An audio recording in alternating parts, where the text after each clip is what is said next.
Good afternoon, and thank you so much for joining us for this week's Thursday with AARP Wisconsin show. I am Amber Miller, your host. Before we get to our show today, just a friendly reminder that all information with regarding to advocacy, upcoming virtual workshops can be found at our website below, which is aarp.org//WI.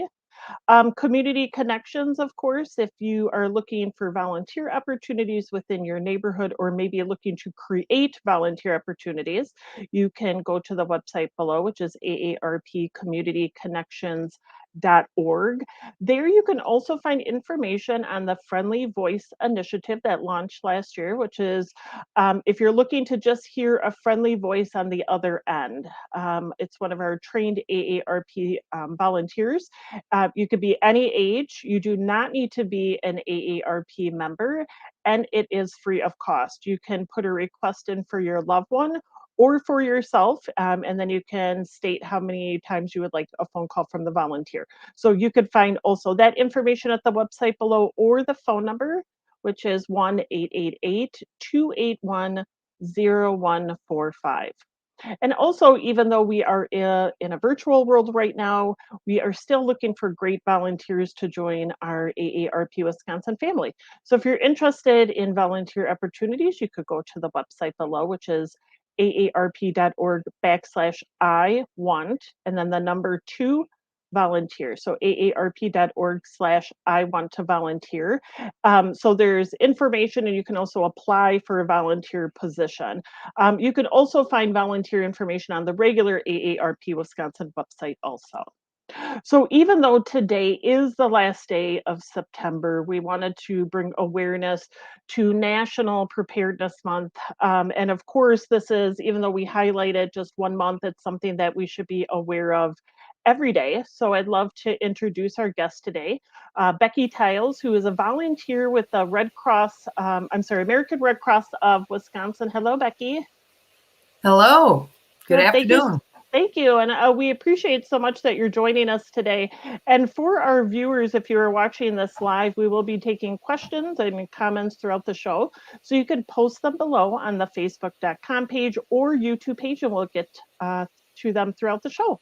So Becky, I know you were talking a little bit about being a volunteer with the American Red Cross, and then also before the show you were teaching a class, so you're very busy. So can you talk a little bit about what does the Red Cross mean to you? Sure.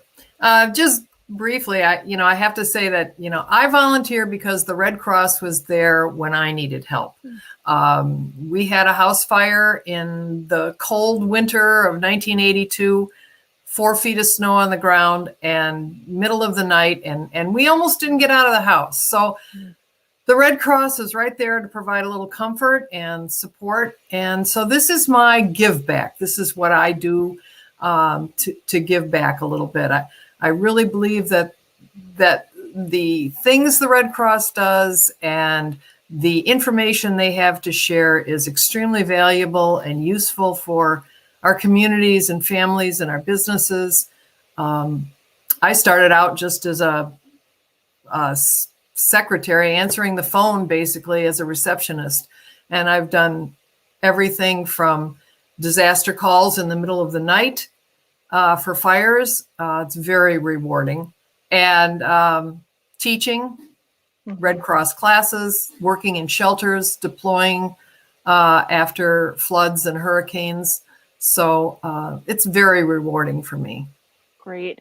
And so when most people think of Red Cross, they think a lot of like blood drives or first aid and CPR and even hurricanes, like you mentioned. And with it being National Preparedness Month, I think people don't realize everything that Red Cross does. So can you tell us a little bit more about Red Cross? Sure.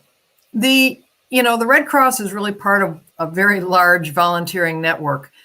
We have blood services. People are pretty aware of that. We also do our service to armed forces, which a lot of people are not aware of.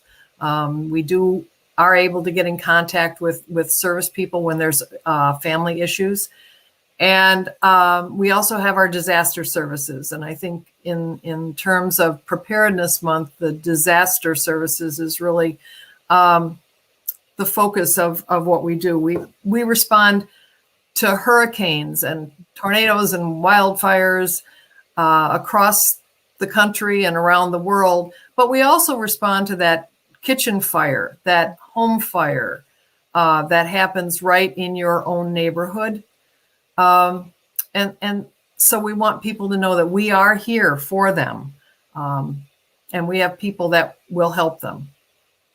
And Becky, if people want to learn more about emergency and disaster preparedness, I know you kind of mentioned the Red Cross helping. Can you give maybe just a couple examples of how the Red Cross does help with that? Well, the Red Cross does believe in the idea of prepare, respond, and recover. It's not, it's not the same as going to give blood or being there at the scene of a fire. It's what you do at home to really plan for the event that could happen and how you might respond during that event, which can be critical, and then how well you can recover afterwards. So, just thinking, what's your escape route to get out of the house? Do you need a ride? How do you stay safe during a tornado? Where do you go? And then afterwards, the recovery. What food in your refrigerator is good after a power outage? Should you be walking on icy streets in the winter, or are there power lines that are down? So these are really important things that we look at in the Red Cross in terms of keeping people safe before there's a fire, before there's an event. So we have what we call our community preparedness education programs. And people are not really aware of these, and I think that they could be an excellent resource for people that want to learn more about how to be prepared. And I think, Becky, you kind of hit it right on the head of being proactive, not reactive. And I will say I am guilty of this. If you were to go into my vehicle, am I prepared if there's a winter storm and my car runs out of gas? No. Do I have an escape plan if there is a fire? No. And I think it's things that we don't think about. And I love, that's why National Preparedness Month really kind of plants the seed of like all the resources from the American Red Cross. And I will plug, even though Becky is our guest today for Thursday with AARP, we also will have a full-on presentation about being prepared, especially for the winter time, that you can register. It's October 20th from 11 a.m. to noon. If you cannot watch it live, you can still register, and we will send you the link that you can watch on your at your leisure. The website below, so it's bit.ly, which is bit.ly, and then /AARP be prepared. And once again, that's a full-on presentation of exactly what we're talking about. And just because September is National Preparedness Month doesn't mean that we should not be thinking about this during the other months. And Becky, I know I just said the word winter, and we know that winter is around the corner, and it seems like it's winter around Wisconsin at least half the year. So what are some specific ways that people can be better prepared for emergencies in the winter? Well, we're going to talk about this in more specifics on the 20th. But I do think that people can think about the types of emergencies that can happen in the winter, and everything is worse in the winter. Mm-hmm. Everything's worse when it's 20 below zero. Things don't work. Cars don't run. There's ice. There's the chance of frostbite. There's all kinds of issues that can be a concern.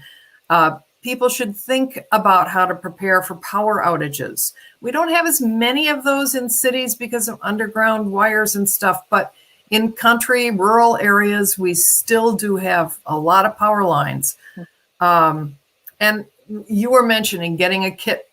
Have a go kit. Have a go kit for your home, your vehicle, your office. What would you need in case that you were caught in your car sliding off the road into a snowy ditch, what would you need to keep you safe? And keeping that in mind, being aware of the weather, planning ahead of time, knowing that the weather might get worse, and decide when you're going to be out and when you're not. Be aware of space heaters. Yeah.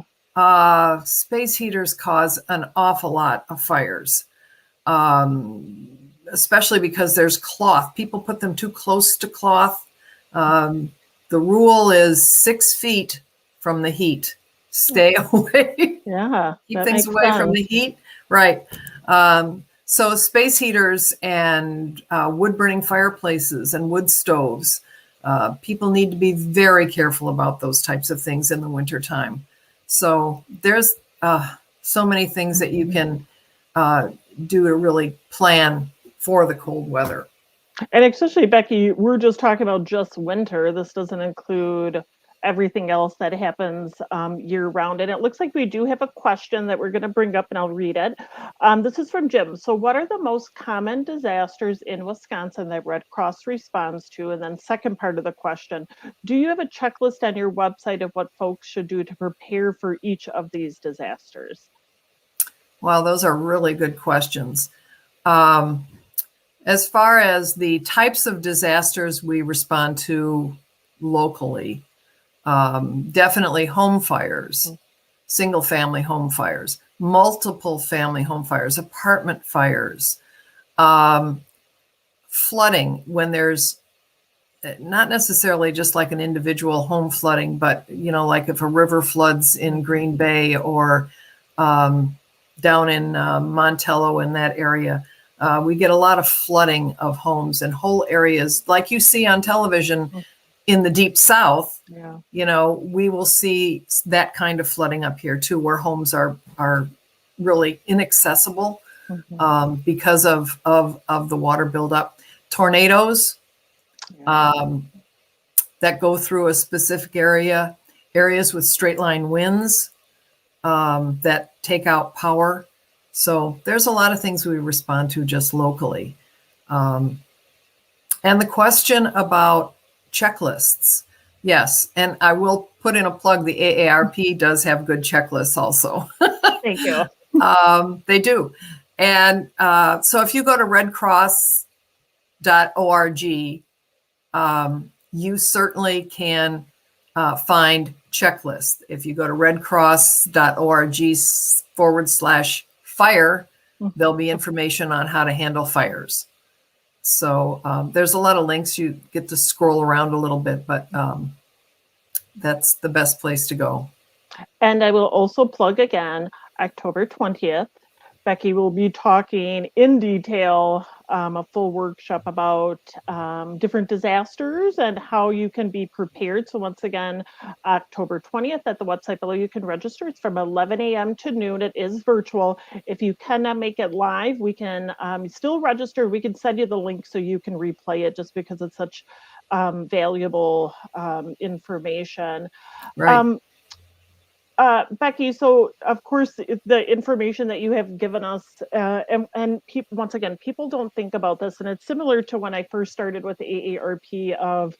I didn't think about caregiving back then. I didn't think about retirement maybe as much, and now it's stuff that, like, I'm not going to wait around for it. So I think this right here, having you on the show today, gave me a prime example of why I need to be proactive and make sure that I have kits. And actually, I saw one of my, talked to one of the AARP Milwaukee area volunteers this weekend. A couple of months ago, there was a power outage where some people in Milwaukee were without power, I think for like 3 days. It was crazy. And she's like, we were one of them. She goes, we didn't have power for 2 days. She goes, I didn't have candles. I didn't have flashlights. She goes, I was not prepared for when the electricity went out. So she like found something. I don't even know what it was. But she's like, nope. And now I'm just like, ready. I have stuff so then I won't have to scramble. Because if you can't see in the dark, it's kind of hard to maneuver through the house. So that's why even just the checklist that Becky was talking about, or joining us on the October 20th, just to get some more information. And it's stuff that you can work on, but also maybe pass on to your friends, family, or neighbors, so we can all be prepared. Becky, so this has been, a lot of helpful information. What if our listeners want to help the Red Cross? Is there a way for them to make that happen? Yeah, thank you. The Red Cross is a 90% volunteer operation, 90% plus. So we're always excited to have people coming, and people who are retired really do want to contribute. They don't want to just let all of their skills just, kind of wither away. Yeah. So you certainly can volunteer and go to redcross.org /volunteer. Okay. We will make sure to put that up. Yeah. And if they were to go to that website, Becky, what do they find on the webpage? Well, it will be a link that will give them not only information about what there is to volunteer for, but it will give them a place to put their name in, and there is a vetting process, and one of our local volunteers will be in touch with them and see how they would like to participate, what they would like to do. We have tons of classes. There are health service positions, and there are disaster team positions for going out to help people on fires. And we even have virtual positions because of the COVID situation. If you want to be a disaster responder, you can do that virtually. Great. So there's a lot of opportunities with the Red Cross. So if you would like to give back, of course, or if you know somebody who's been affected, similar to what Becky said, that's why she gives back. Becky, so lastly, is there anything else you'd like to share that would be great information for our viewers? Well, I think that our website has a lot of information, and if you go to the Red Cross websites and just kind of click around and see what you can find, there is a lot of information there, emergency information that certainly can be helpful to you. You can download our emergency apps onto your phone if you just search for Red Cross. We highly recommend that people have a crank radio, or battery operated radio, so weather radio, so you can stay informed and know what's going on. Remember to build a kit. That's my big thing here. Here, I'll show you my little. This is a pillow for our pillowcase presentation that we do with children, to have them think about what would you put in your pillowcase to grab and take with you as a go kit. And, whether it's a backpack or a pillowcase, it's a place to put your things. So I really recommend that people think about planning ahead and practicing and knowing what their escape plans are, and thinking about the types of things that they would put in their go kit that are really important. And as I stated a couple times through the show, September is National Preparedness Month. It is the last day of September, but it's still not too late. It's still very valuable information, and it's something that we should think about 365 days out of the year, not just the month of September. So if you're like me and you don't have the items that Becky was talking about, like the plan and the kits, maybe that's just something that you could start thinking about and implement. And there's every day's a new day to start something, and we just want to make sure everybody's safe, and preparing, being proactive, not reactive, is very important.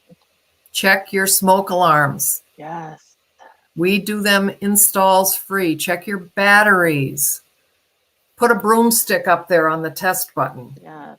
Especially, I think you're supposed to change your batteries during daylight savings. So it's fall back, I think. Every 6 months, really. Every 6 months, yeah. And the whole thing should be changed every 10 years. Go to redcross.org. There, WI smoke alarms. We'll come and put in smoke alarms at no cost. Okay, and that might be a resource people have not heard of. So if that interest you, or maybe a neighbor, a friend, or family, please make sure that you're forwarding that information to them. Mhm. Becky, thank you so much. I look forward once again. I'm going to plug it one more time. We're going to have a full presentation with you October 20th. From 11 a.m. to noon. You can register at the website below or at the AARP Wisconsin website. It's free of charge. It's from 11 to noon on the 20th. If you cannot make it, still please register, because you'll get the link that you can watch the video on your own. But Thank you. Becky, thank you so much. It's been a pleasure, and your passion to help people definitely shines through. So thank you so much for all you do. Thank you, Amber. Thank you. And of course, we always love to talk about other upcoming events. So remember, today is the last day of September, so we have a lot of virtual events coming up next month. Or actually today, I apologize. So movies for grown-ups, Falling for Figaro. Yes. October 5th, Sweet Treats, America's Most Iconic Desserts, Food Historian Lecture. I really feel like I want to register for that immediately. So, free, of course. October 6th at 6 p.m., a conversation with internationally renowned fashion designer Diane von Furstenberg. And I said that slow, but she's very well known. October 12th, Livable Communities 101. So myself and my counterpartner Darren with AARP Wisconsin will be presenting on that. All of these are free. You can register below or call 877-926-8300. Please also remember small dollar, big impact. The application is due October 20th. So if you are a nonprofit or a municipality that has a really cool, fun, creative, and innovative idea, you can apply for a grant of up to $1,000. The application could be found at aarp.org/WI. SDBI, so it's like Wisconsin Small Dollar Big Impact. All the information can be found on there, including past winners. And for next week's show, October is Eat Better, Eat Together month. I think it kind of speaks for itself, but October, of course, we're going to be interested in talking more about this, eating better. I think we're all looking for ways to do that, but also eat together. So that'll be for next Thursday, October 7th. Of course, join us back here on our Facebook.com page or our YouTube page. Please remember to share this video onto your social media, as the more information we could get out, especially about National Preparedness Month, the better. So as always, thank you so much for joining us today. We appreciate you, and we'll look forward to seeing you